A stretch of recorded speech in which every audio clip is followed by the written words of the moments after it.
விஜயனுடைய பரப்புரை வாகனம் வரக்கடை நோக்கி பயணித்துக் கொண்டிருக்கக்கூடிய நிலையில் வழிநெடுகிலும் அதற்கான ஏற்பாடுகள் எப்படி இருக்கின்றன என்பது குறித்த தகவல்களோடு செய்தியாளர் வெற்றி களத்திலிருந்து இணைகிறார். அவரிடம் பேசலாம். வெற்றி, இப்போ விமான நிலையத்திலிருந்து பரப்புரை வாகனம் அப்படிங்கிறது மரக்கடை நோக்கி பயணித்துக் கொண்டிருக்கிறது. இப்போ வழிநெடுகில என்னென்ன ஏற்பாடுகள் அப்படிங்கிறது செய்யப்பட்டிருக்கு? எங்க இருக்கிறது விஜயனுடைய பரப்புரை வாகனம் தற்போது? விமான நிலையத்துல விஜய் வந்து இறங்கி ஒரு சுமார் 20 நிமிஷம் ஆனதுக்கு அப்புறம் அவர் வந்து இந்த பிரச்சாரத்துக்காக தயாரிக்கப்பட்ட அந்த பிரத்யேகமான அந்த பரப்புரை வாகனத்துல வந்து விமான நிலையத்துக்குள்ள இருந்து வெளியே வந்திருக்காரு. அந்த வெளியில அரைவல் பகுதியிலிருந்து வெளியே வர்றாரு. இப்போ அதுதான் அங்க இருந்து இன்னும் விமான நிலையத்தை விட்டு முழுமையா வெளியே வரல. அதுக்கு விமான நிலையம் செல்லக்கூடிய பிரதான சாலையில இருந்து விமான நிலையத்துக்குள்ள செல்லக்கூடிய சாலையில தான் இப்போ விஜய் வந்துட்டு இருக்காரு.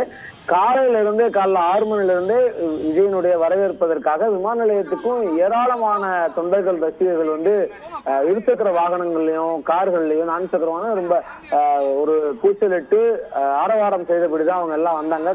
அவங்களுடைய கொடி கட்சி கொடிய கையில வச்சு ஆட்டிக்கிட்டு தலையிலையும் கைகள்லயும் அந்த கொடியை கட்டிட்டு தான் ஒரு பெரிய ஆரவாரத்தோட தான் காலில இருந்து தொண்டர்கள் எல்லாம் விமான நிலையம் முழுக்க வந்திருந்தாங்க. போலீசார் அவங்கள ஆரம்பத்திலே கட்டுப்படுத்த முயற்சி பண்ணாங்க. ஆனா கட்டுக்கடங்காத அளவுக்கான பெருந்திரளான கூட்டம் அப்படிங்கிறது விமான நிலையம் முழுக்க வந்துருச்சு. விமான நிலையத்துக்குள்ளேயே இவங்க வந்து இந்த வாத்திய கருவிகள் எல்லாம் கொண்டு வந்து அங்கேயே இசைச்சு ஆடி நடனம் ஆடி நின்று அவருக்கான வரவேற்பு கொடுக்குறாங்க. பெருந்திரளாக உள்ள வந்திருக்காங்க. அவங்களுடைய கூட்டத்துக்கு நடுவுல தான் விஜயனுடைய அந்த வாகனம் அப்படிங்கிறது மெதுவா ஊர்ந்து வந்துட்டு இருக்குது பாக்குறோம் நம்ம. இன்னும் விமான நிலையத்துக்குள்ள இருந்தே அவர் வெளியே வர்றதுக்கு இன்னொரு 10 to 15 நிமிஷம் வரைக்கும் ஆகிறதுக்கான வாய்ப்பு இருக்கு. ஏன்னா அவ்வளவு கூட்டம் இருக்கு. அவங்க எல்லோருமே வாகனத்தை சூழ்ந்து வர்றாங்க. அதாவது தொடர்ச்சியா விஜய் எப்போ வெளியே வர ஆரம்பிச்சாரோ அந்த நாள்ல இருந்து தாவேகா சார்ல கொடுக்கக்கூடிய ஒரு முக்கியமான அறிவுறுத்தல் அப்படிங்கிறது, வாகனத்தை சூழ்ந்து வராதிங்க. விஜய் வரக்கூடிய வாகனத்துக்கு முன்னாடியோ பின்னாடியோ இருசக்கர வாகனத்துல வராதிங்க.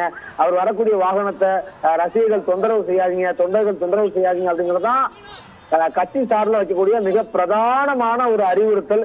ஆனா அது ஒவ்வொரு முறையும் அது மீறக்கூடியதை பாக்குறோம். கட்சி வந்து விஜயோ இந்த தடவை கூட அவருடைய பொதுச்செயலர் ஆனந்த் வந்து ஒரு முக்கியமான அறிவுறுத்தலை கொடுக்கிறாரு.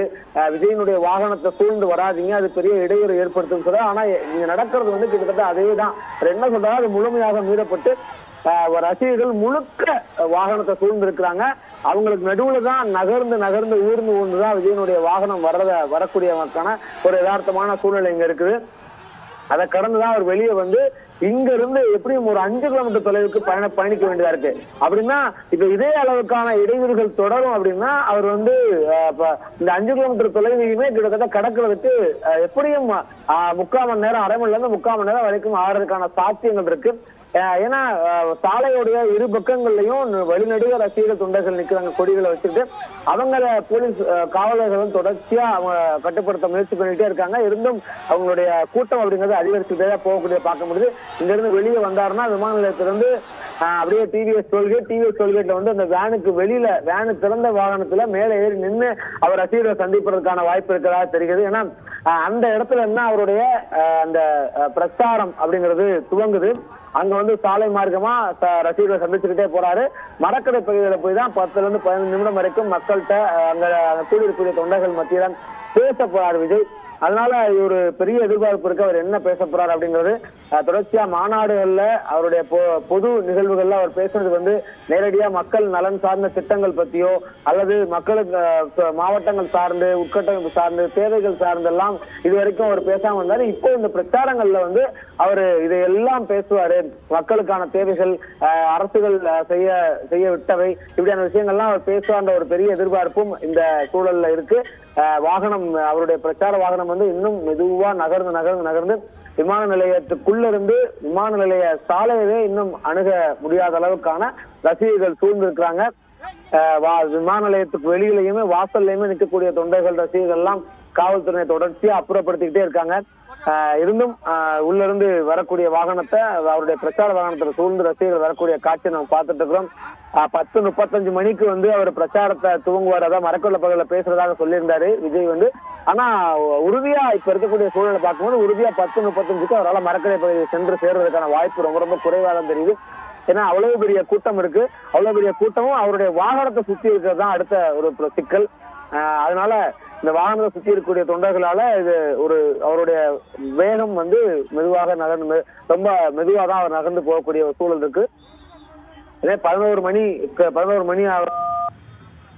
இருக்கக்கூடிய நிலைமையை வச்சு பார்க்கும்போது அவர் மரக்குடைய அடையிறதுக்கு மரக்குடைய பகுதி சென்று செல்றதுக்கு 11 மணி வரைக்கும் ஆகலாம் என எதிர்பார்க்கப்படுது. காயத்ரி, விஜயனுடைய பரப்புரை வாகனம் தொண்டர்களின் வெள்ளத்திற்கு மத்தியில் மிதந்து வருவதனால் அவர் விமான நிலையத்திலிருந்து வெளியில் வந்து 5 கிலோமீட்டர் தூரம் பயணிக்க வேண்டிய சூழல் ஏற்பட்டிருக்கிறது. கூடுதல் விவரங்களுக்காக மீண்டும் இணையலாம் வெற்றி. தற்போது விஜய் பரப்புரை மேற்கொள்ளக்கூடிய அந்த மரக்கடை பகுதியிலிருந்து செய்தியாளர் குருநாதன் நேரலையில் இணைகிறார், அவரிடம் பேசலாம்.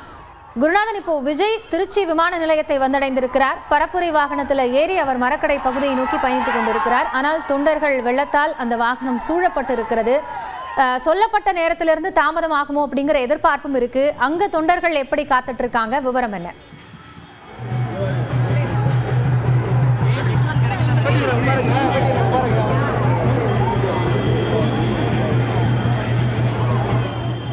செய்தியாளர் குருநாதனை நம்ம தொடர்பு கொண்டு கேட்கலாம். தற்போது விமான நிலையத்திலிருந்து பிரத்யேகமாக ஏற்பாடு செய்யப்பட்டிருக்கக்கூடிய கேரவன் வாகனத்தில் பரப்புரை வாகனத்தில் தாவேக தலைவர் விஜய் பயணித்துக் கொண்டிருக்கிறார்.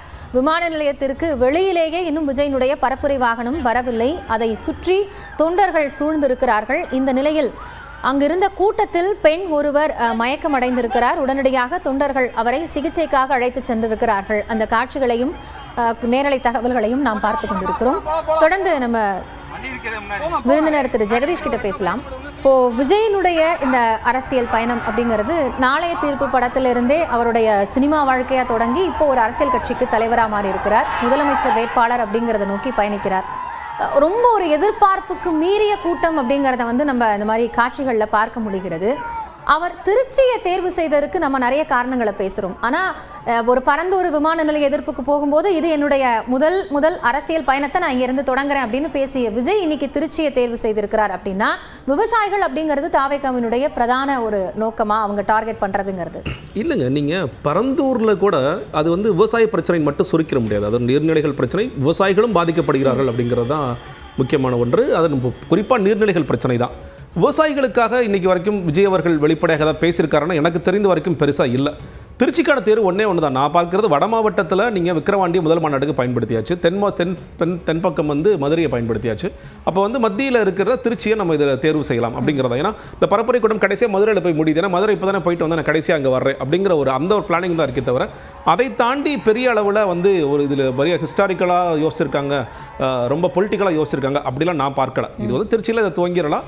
இது நமக்கு இன்னொன்று சொல்லப்போனால் சென்னையிலேருந்து அருகாமையில் இருக்கிற ஒரு இடமாக இருக்கும். அடுத்தடுத்த ஊர்களுக்கு போகிறது, ஏன்னா இப்போ எல்லா ஊர்களுக்கும் விமானங்களில் தான் போகணுன்னா இப்போ திருச்சி ஈஸியாக இருக்கும். சென்னையிலேருந்து நேரடியாக திருச்சிக்கு போய் திருச்சியில் இறங்கி பண்ணிடலாம் அப்படிங்கிற ஒரு கணக்குகள் மட்டும்தான் இருக்குன்னு நினைக்கிறேன். ஆனால் விவசாயிகள் குறித்து பேச வேண்டும். அதுதான் இப்போ இங்கே இந்த காவிரி சிக்கல் குறித்து விஜய் அவர்கள் பேசுவாருங்கிறதா எதிர்பார்ப்பு. ஓகே, இந்த வாட்டி மழை பெஞ்சிருச்சுப்பா, நல்லா வந்துருச்சு, மேட்டூர் நிரம்பிருச்சு, 2-3 தடவை மேட்டூர் நிரம்பிருச்சு, தண்ணி திறந்து விட்டாங்க, தண்ணி போயிட்டு இருக்கு. தண்ணீர் வராத காலத்தில் கர்நாடகா எப்படி இதை தீர்க்கணும், இது எப்படி பார்க்கணும் அப்படிங்கிற விஷயமா இருக்கலாம். இல்லை இன்னைக்கு வரைக்கும் காவிரி தண்ணீர் கடைமடை பகுதி வரைக்கும் போக மாட்டேன்னு சொல்றாங்களே, அது ஏன் இப்படி இருக்கு? புதுக்கோட்டை போன்ற பகுதிகள் இன்னும் வறட்சியா இருக்கு. காவிரி குண்டாறு திட்டம் ரொம்ப நாளாக சொல்லிட்டே இருக்கிறாங்களா, அது எப்பொழுது நிறைவேறும் போன்ற கேள்விகளை முன்வைப்பதன் மூலியமாக விவசாயிகளை அவர் தொட முடியும். இன்னைக்கு நான் செய்திகளை பார்த்துட்டே இருக்கேன், நீ நெல் மூட்டைகள் வந்து நனைஞ்சுக்கிட்டே இருக்கிறத பார்க்கிறோம், இன்னும் நம்மளால ஏன் குடோன் கட்ட முடியல அப்படின்னு கேள்விகள் கேட்பதன் மூலியமாக இவர் விவசாயிகளை டச் பண்ண முடியும். நீங்க வந்து டிபிசில போய் கொடுத்தால் கூட அதிலேயுமே இனிமேல் லஞ்சம் கேட்கறாங்களாமே, ஒரு மூட்டைக்கு இவ்வளவு காசு கொடுன்னு சொல்லிட்டு விவசாயிகள்ட்ட லஞ்சம் கேட்கறாங்களாமே அப்படின்னு கேள்விகளை கேட்பதன் மூலியமாக டச் பண்ண முடியும். ஆனால் இதெல்லாம் விஜய் செய்வாரா அப்படிங்கறத கேள்வி. இதெல்லாம் செஞ்சாருன்னா ஓகேங்க, விவசாயிகளோட பிரச்சனைகள் எடுத்து பேசுறாங்க, விவசாயிகளோட கனெக்ட் பண்றாருங்க. இன்னைக்கு வந்து நீர் சிக்கல் குறித்து பேசுறார், நாங்க கஷ்டப்படுற லஞ்சம் குறித்து பேசுகிறார், நாங்க கஷ்டப்பட்டு உழைச்சு கொண்டு போய் வைக்கின்ற நெல் மூட்டைகள் குறித்து பேசுகின்றார்ங்கிறது இதெல்லாம் ஓவராலா கனெக்ட் பண்ற மாதிரி இருக்கும்.